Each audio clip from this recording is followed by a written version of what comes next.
Petrol से लेकर सोने तक आखिर क्यों देश के हर नागरिक से अचानक संयम की अपील की जा रही? क्या यह आने वाले संकट का कोई संकेत है?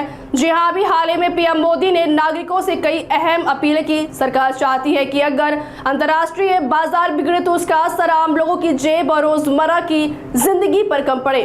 एक नजर डालते हैं कि पीएम मोदी ने किन किन मुद्दों पर बात की। पहला मुद्दा कि पेट्रोल डीजल का कम इस्तेमाल, लोगों से निजी वाहनों का कम उपयोग करने और ईंधन बचाने की अपील की गई ताकि आयात का बोझ कम हो। दूसरा कि पब्लिक ट्रांसपोर्ट अपनाना, जैसे कि मेट्रो, बस और ट्रेन जैसे साधनों का ज्यादा से ज्यादा इस्तेमाल करने को कहा गया है। और सबसे जरूरी तीसरी बात की वर्क फ्रॉम होम, जहां संभव हो घर से काम और ऑनलाइन मीटिंग को बढ़ावा देने की बात कही गई।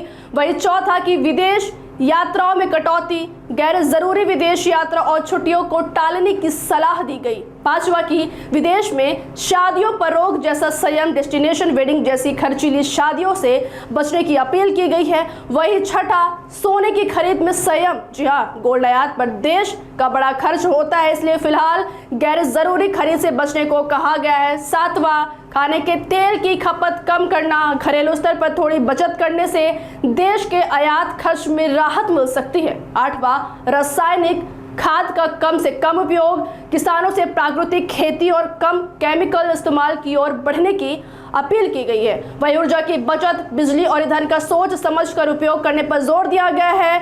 वही वैकल्पिक ऊर्जा को बढ़ावा, सोलर, इथेनॉल और सीएनजी जैसे विकल्पों को अपनाने की दिशा में तेजी लाने की बात भी कही गई है।